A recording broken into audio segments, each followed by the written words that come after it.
Nabi Ilyas alaihissalam mendatangkan makanan dari langit. Setelah Nabi Sulaiman, kaum Bani Israel terpecah menjadi beberapa kelompok. Masing-masing dari mereka mengangkat pemimpin sendiri-sendiri. Padahal, Nabi Sulaiman telah menunjuk penerus yang sah. Namun, perpecahan tetap tidak bisa dihindari. Semakin lama, mereka yang terpisah jauh semakin melupakan ajaran Nabi Sulaiman. Hingga suatu ketika, lahirlah raja yang sangat kuat. Dia adalah Raja Ahab. Selama dia berkuasa, dia membangun banyak sekali kuil pemujaan untuk Dewa Baal, dewa kuno yang pernah disembah oleh kaum Kan'an. Patung Baal ini menjadi patung paling besar di seluruh kota. Ini menjadi kebanggaan bagi kita semua. Teriakan raja itu disambut dengan meriah oleh seluruh rakyat. Semakin hari, mereka semakin menjauh dari ajaran yang benar. Hanya sedikit sekali orang yang masih beriman kepada Allah. Salah satunya adalah Nabi Ilyas alaihissalam. Dia adalah pemuda yang sabar, taat beribadah dan suka menolong. Dia merupakan keturunan keempat dari Nabi Harun alaihissalam dan masih keturunan dari Nabi Ishak bin Ibrahim alaihissalam. Subhanallah. Dalam surat Asy-Syafa'at dijelaskan bahwa Allah Subhanahu wa Ta'ala mengangkat Nabi Ilyas menjadi utusannya untuk berdakwah di kota Baalbek, Lebanon. Mereka adalah kaum Bani Israel penyembah Baal. Nabi Ilyas berkata, "Mengapa kamu tidak bertakwa? Patutkah kamu menyembah Baal dan kamu tinggalkan sebaik-baik pencipta, yaitu Allah Tuhanmu dan Tuhan bapak-bapakmu yang terdahulu?" Namun, masyarakat di sana tidak mau mendengarkan dakwah Nabi Ilyas. Mereka menentang dengan sangat keras. Apa yang harus kita lakukan pada Ilyas? Semakin hari, dakwahnya makin meresahkan. Kata salah satu orang, "Engkau benar, dia berusaha membujuk kita untuk meninggalkan Baal." Sahut yang lainnya, "Jika terus dibiarkan, akan banyak orang yang tertipu olehnya."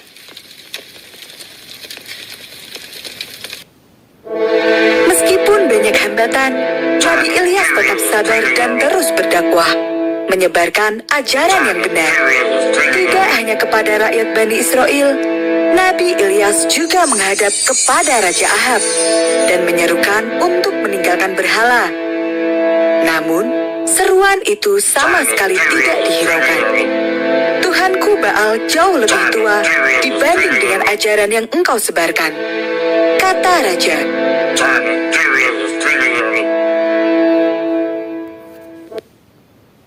Untuk menyadarkan kaumnya, Nabi Ilyas menghancurkan berhala-berhala yang ada. Akibatnya, Nabi Ilyas semakin dibenci. Bahkan, Raja Ahab memerintahkan prajuritnya untuk menangkap Nabi Ilyas. "Tangkap Ilyas sekarang juga. Dia harus diberi hukuman." "Siap, Raja," jawab para prajurit. Mereka lantas menyisir seluruh kota untuk menemukan Nabi Ilyas. Selama beberapa waktu, Nabi Ilyas hidup berpindah-pindah untuk menghindari kejaran tentara Raja Ahab. Lama-kelamaan, tidak ada lagi tempat untuk bersembunyi. Seluruh rakyat seolah bersatu untuk menentangnya. Nabi Ilyas pun berdoa kepada Allah untuk menurunkan hukuman bagi kaumnya, agar mereka sadar dan mau untuk bertaubat. Allah mengabulkan doa Nabi Ilyas. Kekeringan panjang melanda seluruh negeri. Masyarakat di kota Baalbek sadar bahwa ucapan Nabi Ilyas telah terbukti. "Bertaubatlah," ajak Nabi Ilyas. Namun, mereka justru semakin membenci Nabi Ilyas dan mengancam akan membunuhnya. Untuk menghindari kekejaman kaumnya, Nabi Ilyas pun pergi ke Gunung Qosyun untuk bersembunyi. Nabi Ilyas tidak memiliki bekal sama sekali. Lantas, bagaimana Nabi bisa bertahan? Allah menuntun Nabi Ilyas ke Sungai Kerkit. Di sana, dia mendapatkan air untuk minum. Sedangkan untuk makan, Allah mengutus para burung yang datang pada pagi dan sore hari.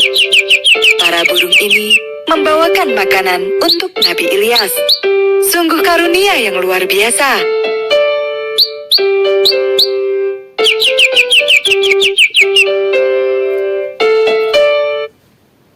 Kekeringan terus-menerus berlangsung, hingga akhirnya Sungai Kerkit pun mengering. Nabi Ilyas memutuskan untuk pergi dari sana dan mencari tempat tinggal baru yang lebih aman. Dalam perjalanan, Nabi Ilyas hampir saja tertangkap oleh para prajurit Raja Ahab. Untung saja, ada satu keluarga baik hati yang bersedia menolong dan menyembunyikan Nabi Ilyas.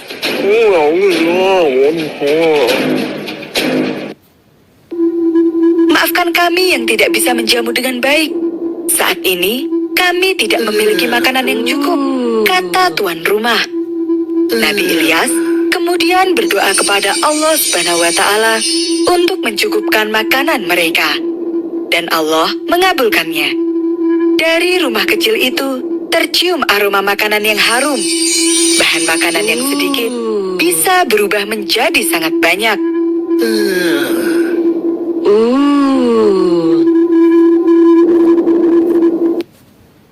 Nabi Ilyas tinggal beberapa waktu di rumah itu.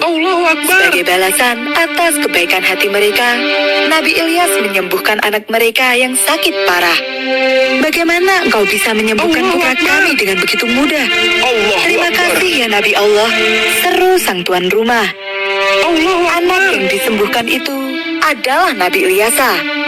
Kelak, dia akan meneruskan perjuangan Nabi Ilyas.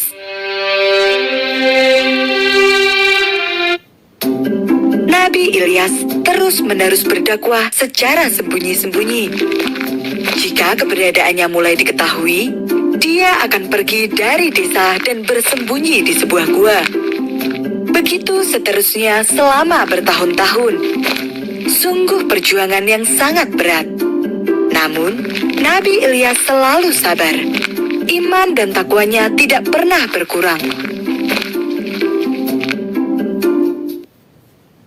Suatu hari, Nabi Ilyas mulai kehabisan air minum serta bahan makanan.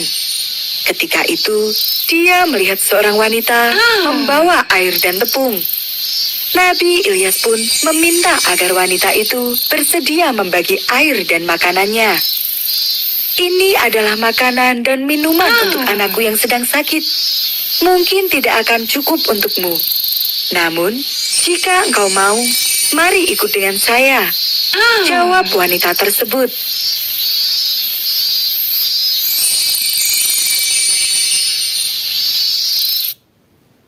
Nabi Ilyas berdoa kepada Allah, dan atas izinnya, tepung yang sedikit tadi berubah menjadi sangat banyak. Luar biasa, aku bisa membuat ratusan roti dengan tepung sebanyak ini, seru wanita itu. Dia pun bergegas memanggang roti. Dia ingin memberikan roti yang hangat untuk anaknya. Selama ini, anaknya sudah cukup menderita karena sakit dan tidak bisa makan dengan benar.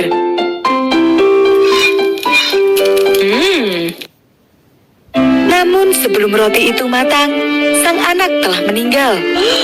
Wanita itu merasa sedih. Dia berkata, "Maafkan ibu yang tidak bisa menjagamu dengan baik, Nak." Nabi Ilyas melihat ketulusan dan kebaikan hati dari sang ibu. Sebagai balasan atas kebaikannya, Nabi Ilyas memohon agar Allah menghidupkan kembali anak yang sudah meninggal itu. Allahu Akbar. Anak itu pun hidup kembali. Kabar tentang mukjizat Nabi Ilyas sedikit demi sedikit tersebar. Sebagian masyarakat di kota mulai percaya pada kenabian Nabi Ilyas. Mereka memohon agar Nabi Ilyas bersedia mencabut azab kekeringan tersebut. Jika engkau mau menolong, kami akan percaya kepadamu dan beriman hanya kepada Allah, kata mereka.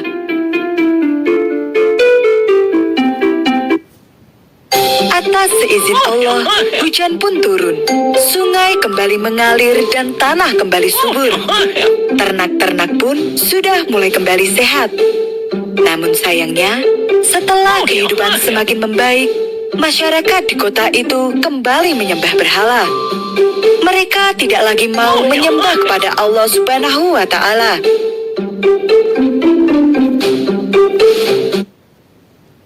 Karena itulah Allah kembali menurunkan hukuman. Gempa bumi yang dahsyat pun datang. Seluruh kota menjadi hancur dan masyarakat kembali hidup sengsara. Itu adalah hukuman yang pantas untuk mereka terima. Nabi Ilyas terus berusaha untuk menyadarkan mereka. Nabi berkata, mereka yang mendustakannya akan diseret ke neraka, kecuali hamba-hamba Allah yang ikhlas menyembahnya.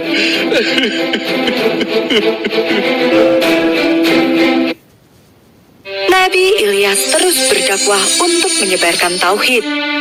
Menurut riwayat, amalan ibadah yang dilakukan selama 1 hari memiliki pahala setara dengan ibadah selama 2 tahun. Ini adalah mukjizat dari Allah, karena Nabi Ilyas harus hidup berpindah-pindah menghindari kejaran tentara Raja Ahab. Mukjizat selanjutnya adalah Nabi Ilyas tidak pernah wafat. Dia diangkat ke sisi Allah sama seperti Nabi Idris.